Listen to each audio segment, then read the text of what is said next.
अस्सलाम वालेकुम। हम स्टार्ट करते हैं अपना लेक्चर। ठीक है, तो आज बेसिक हमारा जो लेक्चर है वो फार्मेसी के बारे में या स्टडी ऑफ फार्मेसी हमारी जो फील्ड है उसके बारे में है कि वो क्या है बेसिकली और हमारा फंक्शन उससे रिलेशन क्या है। तो बेसिक जो हम अप्लाइड फार्मेसी में आते हैं, जो उसकी फील्ड है, जो एप्लीकेशन है, जो हमारी डेली लाइफ में यूज है, तो वो उसमें हमारे पास तीन मेजर सब्जेक्ट्स आ जाते हैं: pharmacology, pharmacognosy and pharmaceutical preparations. ठीक है, आप इनको पहले हम ये अंडरस्टैंड कर लेते हैं कि फार्मेसी एज अ खुद वो करती क्या है, कि फार्मेसी का क्या काम है, फार्मासिस्ट का क्या काम है।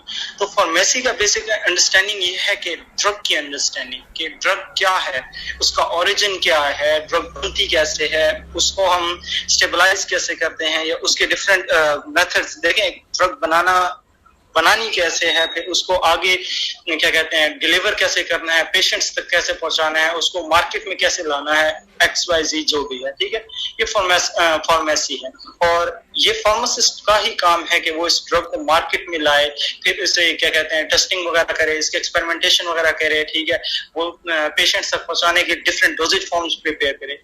तो हमारे पास अब जो मेजर क्लासेस बनती है ना फार्मेसी की, अप्लाइड फार्मेसी की, वो हमारे पास pharmacology, pharmacognosy and pharmaceutical preparations बनती है। पहले आ जाते हैं फार्माकोलॉजी में। ठीक है, तो फार्माकोलॉजी हमारे पास क्या है कि फार्माकोलॉजी हमारे पास है स्टडी ऑफ मेडिसिन। ठीक है, उनका एक्शन ऑफ मेडिसिन और स्टडी ऑफ मेडिसिन बेसिक जितना भी पास आ जाता है। अब इसमें क्या होगा कि इसके बेसिक प्रिंसिपल्स जो है ना वो हमारे पास आ जाते हैं, फार्माकोकाइनेटिक्स एंड फार्माकोडायनामिक्स। अब अंडरस्टैंड ये करने वाली चीज है कि फार्माकोकाइनेटिक्स क्या है। फार्माकोकाइनेटिक्स क्या है कि जब आप एक ड्रग लेते हैं, ठीक है, आपने एग्जांपल ले लेते हैं एक टैबलेट के अंदर, या फिर इंटेस्टाइनल मेडिसिन है तो इंटेस्टाइन से आपके एब्जॉर्ब होगी, इंटेस्टाइनल मेडिसिन है, ठीक है, वो एब्जॉर्ब होगी, फिर वो आपकी सर्कुलेशन में जाएगी, सर्कुलेशन के बाद वो अपने रिसेप्टर साइट तक जाएगी। ठीक है, अब जो वो रिसेप्टर साइट तक जाएगी उसके बाद वो जाएगी क्या कहते हैं लिवर में, वो मेटाबोलाइज होगी। ठीक है, तो ये different procedures, different methods, different जो प्रोसेसेस है ना, इसको हम फार्माकोकाइनेटिक्स में करते हैं। जबकि फार्माकोडायनामिक्स बेसिकली क्या है, फार्माकोडायनामिक्स बेसिकली ये है कि फार्माकोडायनामिक्स हमारे पास ये आ जाती है कि अब आपने ड्रग ली है, वो अब ब्लड में डिस्ट्रीब्यूट हो चुकी है, अब उसने क्या फंक्शन परफॉर्म करना है। एग्जांपल ले लेते हैं कि हमारे पास आ जाती है एक ड्रग, आप लेते हैं क्या कहते हैं अल्सरेशन के लिए ले लेते हैं, बड़ी कॉमन मेडिसिन है आजकल, तो बहुत ज्यादा यूज में है ओमेप्राजोल। ठीक है, राइजिक का कैप्सूल आपने नाम सुना, ओमेगा कैप्सूल। ठीक है, तो ये ड्रग क्या है, ये बेसिकली एक PPI है जो क्या कहते हैं प्रोटॉन पंप्स जो आपकी बॉडी के अंदर, स्टमक के अंदर होते हैं, जो एसिड रिलीज करते हैं, उन्हें ब्लॉक कर लेती है। अब ये मेडिसिन इंटेरिक कोटेड होती है आपकी। इसकी पहले हम फार्माकोकाइनेटिक प्रोफाइल देख लेते हैं। फार्माकोकाइनेटिक प्रोफाइल में इसकी क्या आ जाएगी कि जब आप ये मेडिसिन लेते हैं तो ये आपके स्टमक से होके जाती है, बट स्टमक में डिसॉल्व नहीं होती, क्योंकि इसके ऊपर हमने एक स्पेशल काइंड ऑफ कोटिंग की होती है जो इसको स्टमक के एसिड से बचाती है। ठीक है, इसे हम कहेंगे इंटेरिक कोटेड। अब इसके एब्जॉर्प्शन आपके इंटेस्टाइन में जाके होगी। ठीक है, जैसे ही वो इंटेस्टाइन में जाएगी उसकी pH लो होगी, उधर स्पेसिफिक एंजाइम मौजूद होंगे। ठीक है, तो इसकी क्या कहते हैं हाइड्रोलिसिस करेंगे, जो जेलेटिन कैप्सूल्स हैं हमारे पास जिसको हमने इंटेरिकली कोटेड किया होगा, उसकी क्या कहते हैं डाइजेशन होगी, वो रिलीज होगी और वहां से वो एब्जॉर्ब होगी। अब उसके बाद वो आपके क्या कहते हैं आपकी सर्कुलेशन में जाएगी, और जो मेडिसिन आपके स्मॉल इंटेस्टाइन या फिर स्टमक से एब्जॉर्ब होती है तो उसका ब्लड आपके लिवर से जाता है और एक खास मेटाबॉलिक प्रोसेस उसके ऊपर होता है जिसे हम फर्स्ट पास इफेक्ट का नाम देते हैं। ठीक है, उससे आपके पास 30 to up to 70% medicine, even 90% medicine, depending on the medicine, वो मेटाबोलाइज हो जाती है, इनएक्टिवेट हो जाती है। ठीक है, लिवर आपका बेसिक मेटाबॉलिज्म करने के लिए होता है ना। तो अब इसमें क्या हुआ, पहले सबसे पहले क्या हुआ कि ड्रग की एब्जॉर्प्शन, उसके बाद ब्लड में डिस्ट्रीब्यूट हो रही है। ठीक है, अब जब वो सर्कुलेशन करते हुए ब्लड में डिस्ट्रीब्यूट होगी, वो दोबारा आपके स्टमक वॉल की तरफ आएगी। ठीक है, वो स्टमक के पास आएगी, इसके पेरेंट्रल सेल्स के पास आएगी, और यहाँ आके वो प्रोटॉन पंप जो आपका एसिड स्टमक में पंप करता है उसे इनहिबिट कर देगी। ठीक है, ये उसकी फार्माकोडायनामिक्स है कि वो आएगी, जब उस रिसेप्टर साइट पे पहुंची है तो उसका फंक्शन क्या था कि वो कोवलेंटली बॉन्ड कर रही है आपके क्या कहते हैं स्टमक के साथ। ये चले आगे की बात है, बट बेसिक कंसेप्ट देने के लिए कि फार्माकोकाइनेटिक्स क्या है, फार्माकोडायनामिक्स क्या है। फार्माकोकाइनेटिक्स को अगर आपने बेसिक याद रखना है तो इसमें क्या क्या प्रोसेसेस आ जाएंगे। नंबर 1 एब्जॉर्प्शन, ठीक है, एब्जॉर्प्शन में आप ड्रग जब लेंगे उसकी एब्जॉर्प्शन होगी ये। नंबर 2 आपके पास आ जाएगी डिस्ट्रीब्यूशन, वो सर्कुलेटरी सिस्टम के अंदर आपके सिस्टेमिक सर्कुलेशन के अंदर कैसे डिस्ट्रीब्यूट हो रही है। थर्ड हमारे पास आ जाता है मेटाबॉलिज्म। मोस्ट ड्रग्स आपकी जितनी भी हैं वो या आपके लिवर में मेटाबोलाइज होंगी या आपकी किडनी में मेटाबोलाइज होंगी, ठीक है, या आपकी स्प्लीन में मेटाबोलाइज होंगी। आपके मैक्रोफेजेस भी उनको मेटाबोलाइज करने के चक्कर में होते हैं। तो बेसिक यही आपके ना मेजर मेटाबॉलिक प्रोसेसेस से, जैसे इनके मेटाबॉलिक प्रोसेसेस भी आगे आ जाते हैं डिफरेंट। जैसे आप इनको देखें, हम जो मेडिसिन लेते हैं ना बेसिकली वो हाइड्रोफोबिक इन नेचर होती है, ठीक है।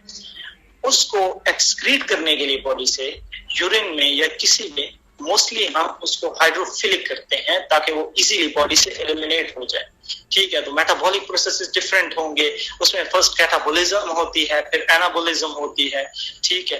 तो डिफरेंट प्रोसेसेस होते हैं, हम डिटेल में नहीं जा सकते, मेरे पास टाइम थोड़ा कम है इसलिए। उसके अलावा फार्माकोडायनामिक्स को बेसिकली, फार्माकोडायनामिक्स एक जर्नल है जो जब हम सोचते हैं कि यार ड्रग जाके रिसेप्टर के साथ एक्ट करेगी, ये इफेक्ट प्रोड्यूस करेगी, वो जो चीज है वो आपकी फार्माकोडायनामिक्स, ठीक है। उसके अलावा अब हम एक और जर्नल उस पे आ जाते हैं। ये बेसिक मैंने वैसे रिसेप्टर्स और उसकी कुछ शेयर की थी।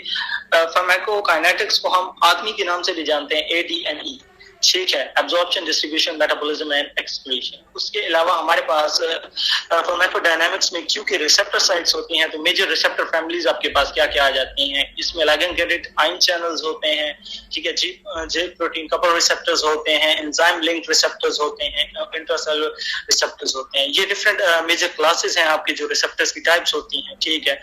लिगैंड गेटेड वो होते हैं जिन पे बाहर से कोई लिगैंड हम कह देते हैं, जो भी हमारे पास पार्टिकल होता है जो एक रिसेप्टर पे एक्ट करेगा वो हमारे पास लिगैंड है, चाहे वो आपका एक्सटर्नल हो, मतलब आपने बॉडी में बाहर से कहीं से लिया हो, ठीक है, या फिर वो बॉडी का अपना हो, ठीक है। तो लिगैंड क्या होंगे कि उनके ऊपर कोई लिगैंड आएगा या आप कह दें कोई वो आएगा, ड्रग आएगी जो एक्ट करेगी, उसके बाद वो ओपन होगा या क्लोज होगा चैनल, ठीक है। जी प्रोटीन डी सिमिलर है, इसको हम सर्पेंटीन भी कहते हैं। इसके 7 पासेस होते हैं, ठीक है, क्या कहते हैं, मेम्ब्रेन के अंदर, जिसकी वजह से इसको सर्पेंटीन भी कहते हैं। इसका जो बेसिक एक्शन होता है ना वो कास्केड इफेक्ट होता है। इसके जो ये आपके पास अल्फा, बीटा एंड गामा लिखे हुए हैं इन प्रोटीन्स की वजह से। उसके अलावा एंजाइम लिंक रिसेप्टर, ये एंजाइमेटिक एक्टिविटी प्रोवाइड करते हैं आपकी बॉडी के अंदर, ठीक है। एंजाइम लिंक होते हैं, इनके जब भी इनकी एक्टिवेशन होगी तो ये एंजाइमेटिक फंक्शन परफॉर्म करेंगे, ठीक है। किसी प्रोसेस को या तो इंक्रीज करेंगे या उसे बहुत ज्यादा डिक्रीज करेंगे। उसके अलावा आपके पास इंट्रासेलुलर रिसेप्टर्स आ जाते हैं जो आपके मेम्ब्रेन के अंदर पाए जाते हैं, सेल मेम्ब्रेन के अंदर, ठीक है, साइटोप्लाज्म हो जाए या फिर आपके न्यूक्लियस। उसके बाद हम आ जाते हैं फार्माकोग्नोसी पे।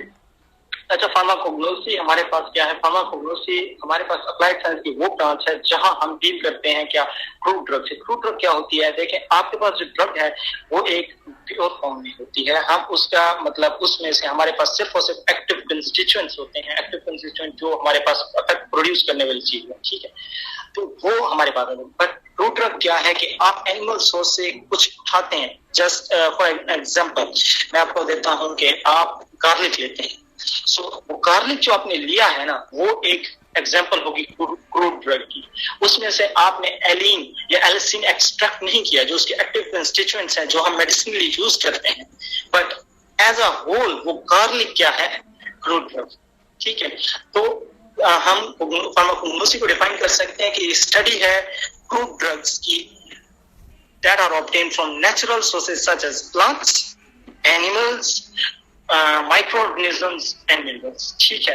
एंड इसमें हमारे पास एक और बहुत इंपॉर्टेंट पॉइंट है, सर्च फॉर न्यू एंटिटीज। आपने नोट किया होगा कि जब भी हमारे पास कोई भी डिजीज आती है new, for example corona virus, तो क्या होता है कि सबसे पहले साइंटिस्ट नेचुरल सोर्स की तरफ देखते हैं कि यार आप ये रेमेडी ट्राई करें। होम रेमेडीज बहुत ज्यादा मशहूर होती हैं, क्यों? क्योंकि हमारा ओरिजिन मेडिसिन जब भी हम फाइंड करने की कोशिश करते हैं तो first of all we go to the nature. हम देखते हैं कि यार नेचर में कौन सी ऐसी चीज है, and one of the most important things हम देखते हैं एथनिक ग्रुप्स, मतलब डिफरेंट जो ग्रुप्स पाए जाते हैं, जैसे मुस्लिम्स हो गए या डिफरेंट कल्चर्स हो गए दुनिया के, वो एक स्पेसिफिक मेडिसिन यूज करते हैं। जैसे हमारे पास एक एग्जांपल देता हूँ, हकीम मौजूद, उनकी दवाइयां कारामद हैं, वो लोगों को ठीक कर रही हैं। That means they have active constituents in their drugs that they are giving out patients. They have some therapeutic actions. से आप मेंथोस लेते हैं, पुदीना लेते हैं, जब पुदीना आप लेते हैं आपको मैदे को ठंडा करता है, ठीक है, उसके अंदर क्या एक्टिव कंस्टिट्यूएंट्स मौजूद है, मेंथोल के कंस्टिट्यूएंट मौजूद है, menthol. These are actually able to reduce the acidity in your stomach that gives you relief from the pain of acid heartburn.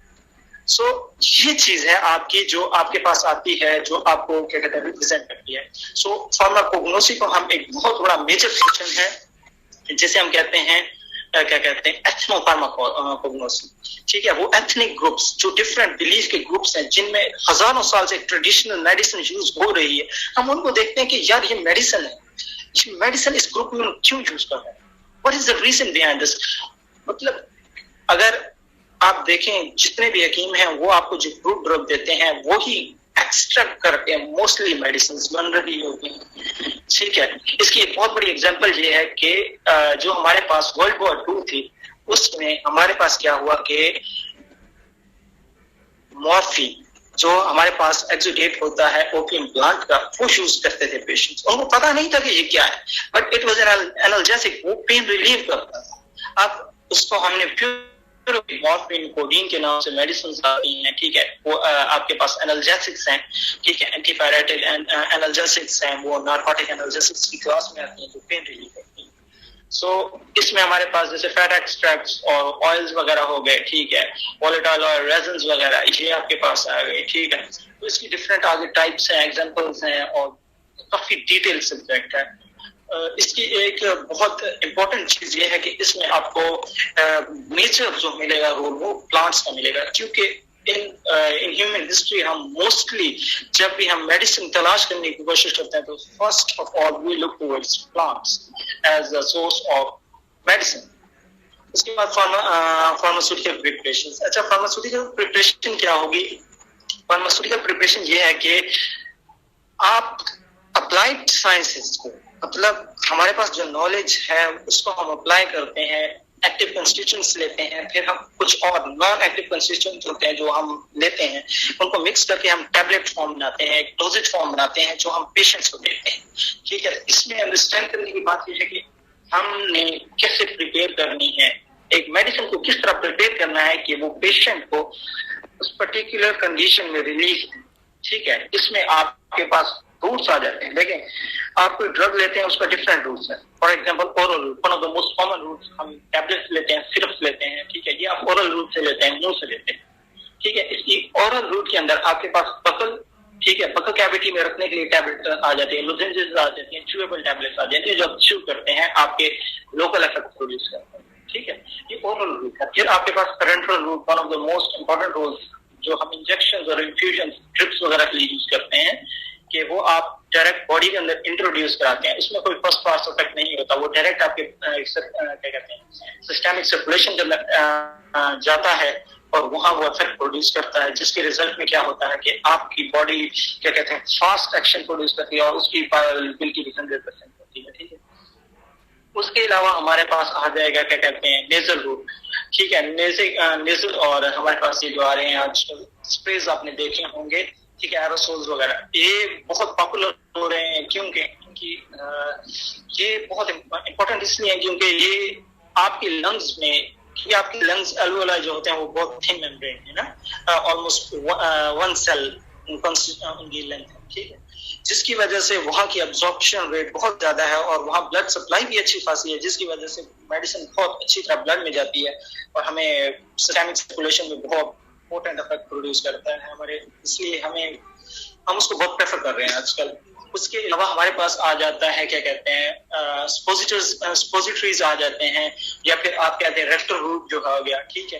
तो इस तरह के हमारे पास बहुत से रूट्स हैं, उन पे फिर हम स्पेसिफिक मेडिसिन की फॉर्म बनाते हैं, जैसे tablets, one of the most easy to carry, ठीक है, अगर आपने एक पेशेंट है जो बहुत ज्यादा ट्रेवल करता है तो उसे आप सिरप्स नहीं दे सकते, क्योंकि वो सिरप्स कहीं स्पिल कर देगा या उसके लिए कैरी करना मुश्किल होगा, जबकि टैबलेट से कॉम्पैक्ट फॉर्म है और वो इजीली उसको निगेट कर सकते हैं, उसकी मजबूरी में उसको बहुत काम आ सकते हैं। ठीक, तो यहाँ मैंने टेबल दिया है, इसमें वो डोजेज फॉर्म और क्या कहते हैं रूट ऑफ एडमिनिस्ट्रेशन की एक वो दिया हुआ है कि उनके आपस में कॉम्बिनेशन दिए हुए हैं कि कैसे। ठीक है, फार्मास्यूटिकल प्रिपरेशन हमारी आगे इंडस्ट्री की बेस बनती है मोस्टली कि आपने टैबलेट्स बनानी कैसे हैं, आपने वो क्या कहते हैं टैबलेट्स, सिरप्स, एक्सरेज।